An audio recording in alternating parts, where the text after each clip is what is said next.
That's all, folks. I'm going to be reading two passages from, as I do every year here, my ongoing avant-garde epic poem, Arthur Dies, which, in real brief nutshell of what it's going to look like. The poem is written, okay, I guess maybe the simplest way is if you kind of imagine, if you've read like Finnegan's Wake, that might be the way to kind of approach it. So the idea is the language in the poem is caught and torn between various like levels of language, whether it's like the letter, the word, the phoneme, and those things either working together or pulling apart from each other. It's using words from modern English, Middle English, a little bit of Old English, French, some Old French, and then a lot of Pidgin languages that are similar to those and not quite. Those things get torn apart. So basically, when I am reading it, if you try to follow too heavily exactly what's happening, it's going to be real confusing. But I am going to tell you what happens beforehand so that you can kind of have a basic idea and just let it kind of flow over you, and the plot will kind of come through in the way that a dream might, is the hope, is the idea. So there are a lot of things that are going to be pronounced in ways that sound maybe like I'm messing up, except that it sounds like two words at once and things like that. Those things are all intentional, so I don't know. 70% of you have seen me do this last year in another version, so I probably don't need to explain. Okay, I'm doing two sections today. So the first one, these are both from the forthcoming volume, which also is for sale, on sale over at my thing there. So this is published by Lunas Basante and doing $15 as a pop or something like that. I don't know. I've got the prices over there. So there's my pitch. All right. So this is in the forthcoming volume, chapter 8. I'll read you the explanation of what's going to happen before I start. While Arthur sits ruminating at the edge of a fountain in the Forest Perilous, and his hound Cabal barks in a frenzy, they are visited by the questing beast, which drinks from the fountain and lulls Arthur to an enchanted sleep. He is awoken by King Pellinore, the mad knight, in pursuit of Gladysant, known as the questing beast. In his lunacy, Pellinore mistakes Cabal for his own horse and fights Arthur for him, splitting Arthur's battle sword in twain. Pellinore knocks Arthur unconscious and steals Cabal, riding him in pursuit of the questing beast until Cabal too falls dead of exhaustion, and Pellinore leaves the body to continue his chase. Vain for fountain gulping, hence galumphus glapping Gladysant, all howl with hound uproarages, whereat to water put lunges, at questing beastie quenches, at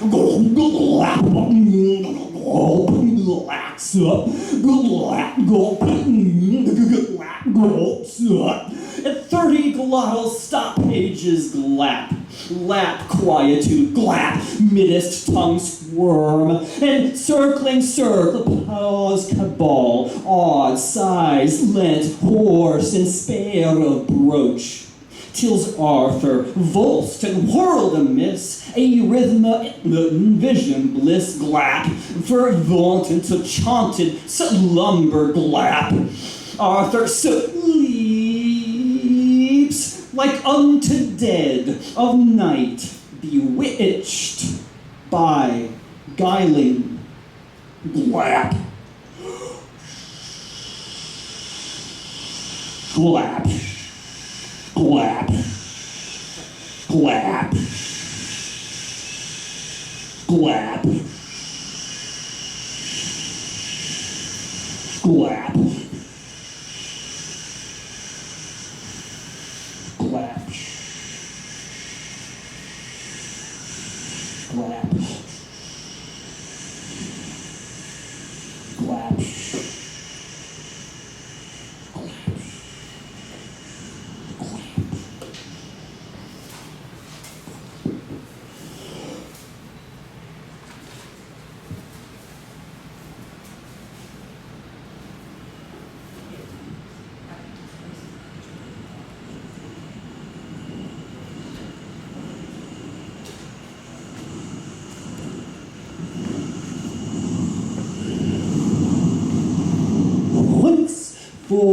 foots. On knight Ed to Arthur calls, "Hail, pensive knight, so sleeping liquor and laid in the lot?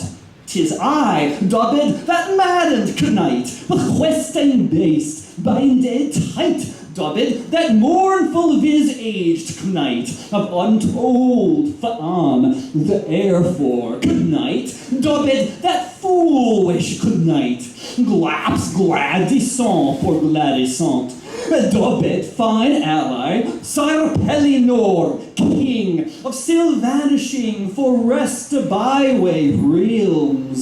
So hasten, good night, report, hath by this by thine eye and I espied pass already wondrous hydra bowling beast, which will start led to Arthur, this moonwood Pellinore king beholden. Slimber towering he, lankish as steel-sheathed mantis, countenance of edge-scow roughage, unscythed, for helm his head but sieve bestrides, avec unstoppered visor, his hauberk ancient tarnish heirloom tin, his thigh arm are long shankins wrapped, his eye and fixed in the distance.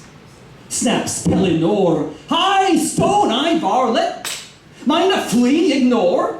False to even moons in lunacy, false to even suns in soul hunt. That beast, since last eyes lashed him, me hath led through run, nell bed, and root to rip jut, through hummock, slope, and shrubbage, till anon mine steed downs uncaned, foliage in foundered, dead.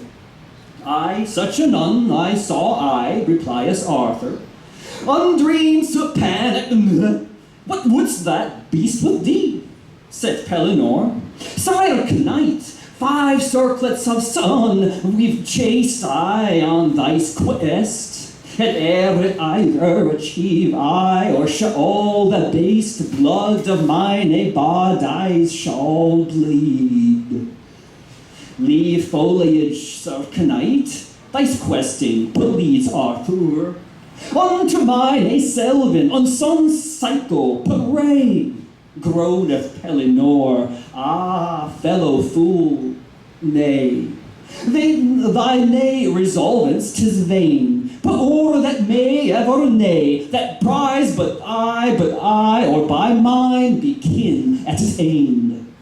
Whereupon Pellinore, upon cabal, pins his delusive visionaire aback, cry, "Mercy, sire, yet fie, that destriora Boris steed is mine." It forthwith pounced delusive, rebounds at cable's hounded tent. So Arthur, sword draw swift, rings out at his dogged defense. Then battlery Nageb in deadsome woe stroke, so human-handed, Sir War's lash, ill swing, Sir Parkin, clashed or clang, or battle blade, antles, flew in field maws, and bled in bead streams. Both fighters bleed out floods, bloods, teams, seep broths of blood, sleek scar, let froths of blood, that all that spots a crimson sea, all overbled with blood. Then resteth sun. Then hurl again, like unto ram's mask, again stog ether, that either tongue bled to earth, so together their swords merely let it our earth's blade and cloven. Alas, laments Arthur, horse mine and sword forshorn me hath both. What an era! Request stones Pellinore, with pummeled Arthur, so lightly skull, babe-likely, scarce e'en concussed, ne'er kindly, so gently that giant did stun swooned at king. and, wrestling a bat-top massy cabal, rode schlapping yap after that glapping quest beastage, that fooled and flood the foliage, bays cabal, through run, bed, and root rip jut, through crossing bracken and bray, pants cabal, through hummock, slope, and shrub edge, at sylvan peril pursuit, rast cabal, longish that pursuit, danger-ridden, fearsome fought, ripped of realent, longish that pursuit of sapping cabal, longish that pursuit, sweet tears streaming, breathe he burned, sinews to raining, flushed away, to endings, to retchings, evens, uns, at 7 days, longish that pursuit, back, breakless, haggard of doom ache, hounding, boundings ever, until anon, through worn cabal, down sun kens, ways pangling onto foliage, in flower under it, thresh rocked, hawks dead. Whereupon, off springs Pellinor, all unheeding, sieve helmed after, questing east his vanished horizon, close leave in his ache.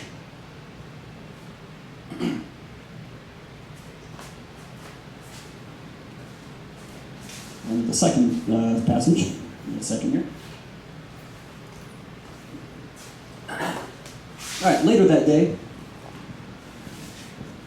Merlin has led Arthur to the shore of a lake of mists, where they are met by Arthur's sister, Anna, who takes Arthur on a bark to the enchanted lake's center, where the arm of the Lady of Lakes holds a sword aloft above the waters. In exchange for a secret vow, he is granted the sword, Excaliburn, Albion's sacred sword, now re-enchanted by Anna to be a transmuting club, not a killing blade. Its scabbard will never let Arthur bleed, yet nor will it let Excaliburn be drawn in the service of despotism. By means of this enchantment, Anna has achieved her maturity, and is henceforth dubbed Morgana of the Fae. She withdraws to the Forest Perilous, daring Arthur to send his knights adventuring therein.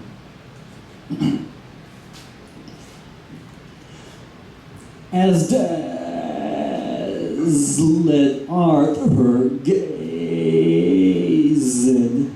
that lake and lady as Armat, samite wrapped, his wild act, iron therein pinned, blind dead from riding, may note yet, good lid pie toward him cleanseth unheeded. Coaxed unto form, like unto ripening dewbees. Placid Anna, penliminal worm twin, lake's kin to reading to Arthur's siding. Anon her Arthur espies, et entrancen inquires. Mine dear restless sister, thou damosel fair of rogue, of dream mage, prithee, tell, what word be yonder eld in loft in above that brine? Sir Arthur, vouchsafes Anna, 'tis mine. That's a word, that spy dread scabbard, plus thine so well, but howbeit, in this Orphaic wise. Ye grant the us in darkling, I'll title sacred vow, me unto, vowed in solicitude, in witness of hand of the Lady of Lakes alone. For that thrice distant day so well dug, when distant day parch descend, well drink. They spoke pas, lake-bound air, yet if so, accord. Ascend ye now, avec your sister we, this mist-scudder skiff within, it's silent as leaf sigh, or silvernal skims we go. Yet, let your Merlin be hooded, be jest, and be mewed, or lie grounded. Rooms mere for me and you. Be sure around lest wear thee, Arthur assents.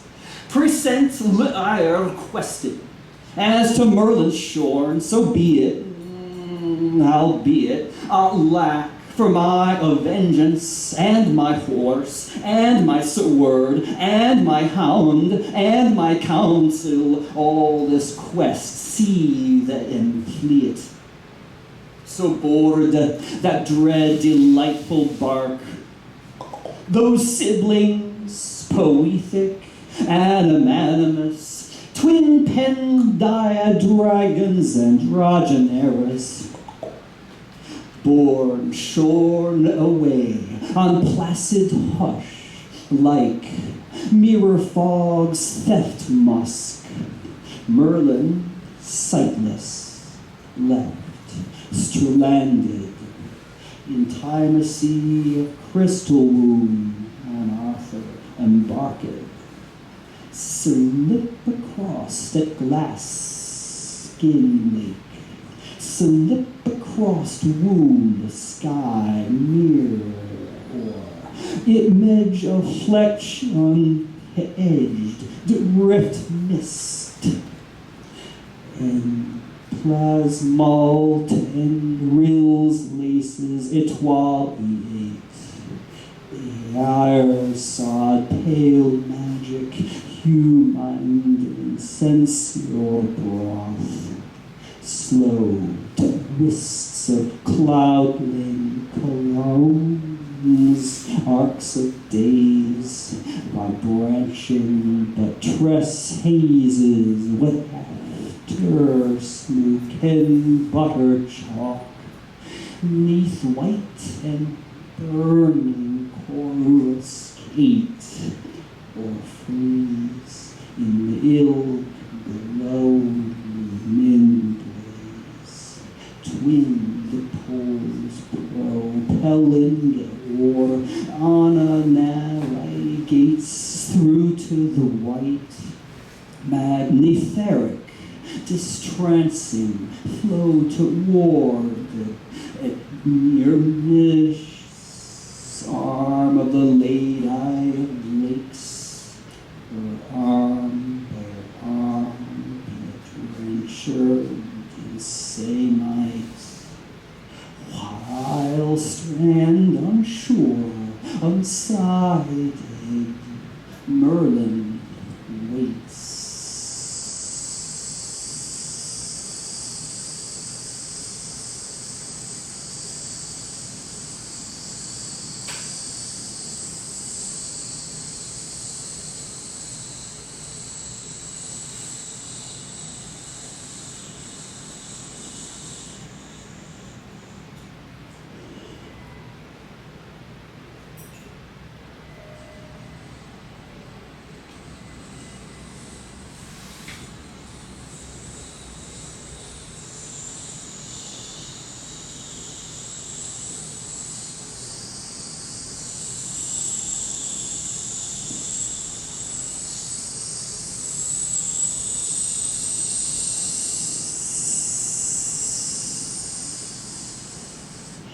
Ear prisms, blue at last, blank guilt, resolved at last, black dragon skiff,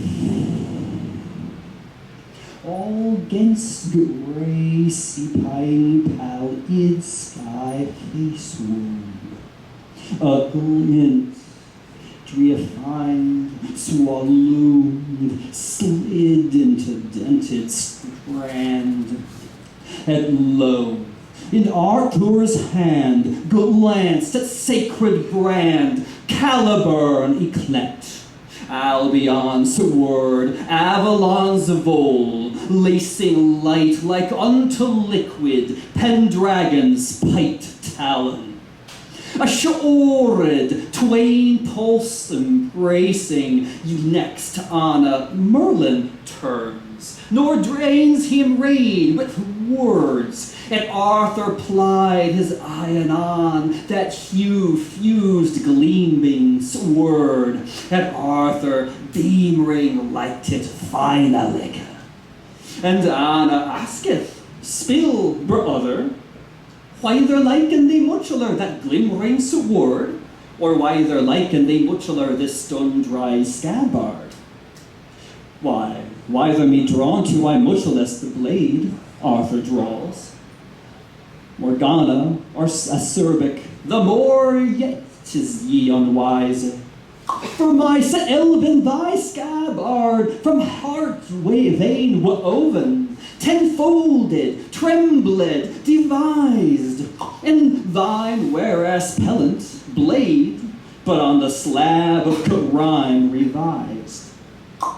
Forever in fight strike be struck, yet thy scabbard staunch blood ere its wellin, yea, never a blood prick ye'll bleed, be ye wound dug ever so. Anna Morgana adds, now mark ye well, dice blade new made, 'twas his Caliburn indeed, sword of Albion will, sword of our forebears, sword of Pendragons, lo, an ancestral sword, by Anna re-enchanted.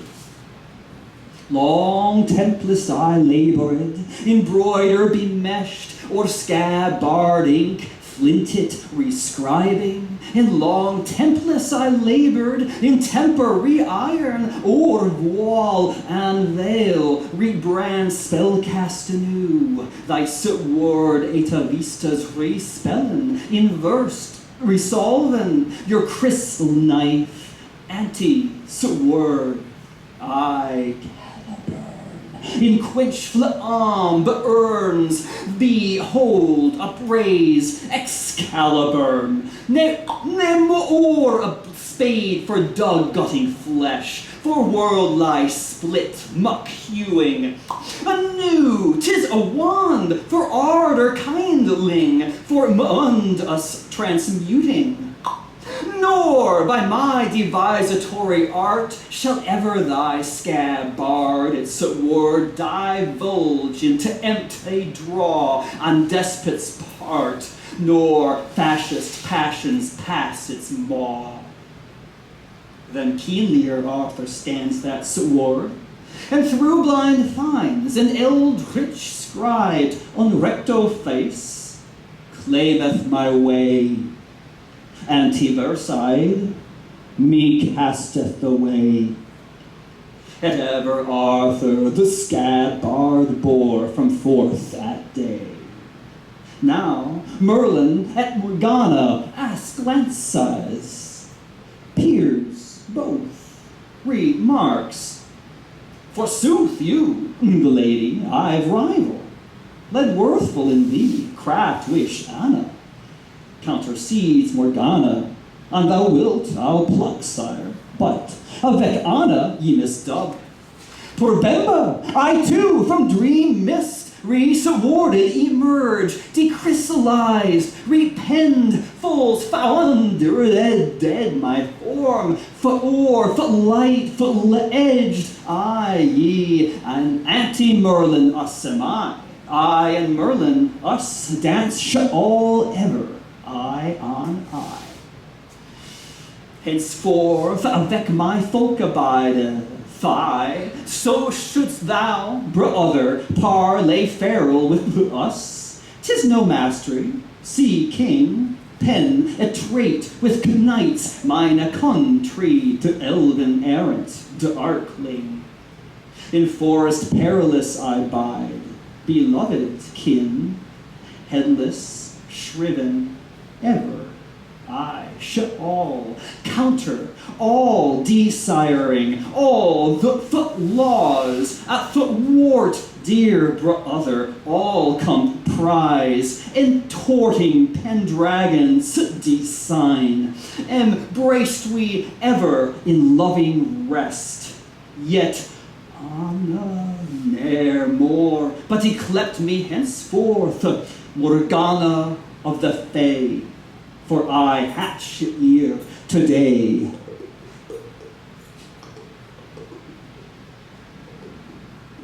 At vaporing at dust gray,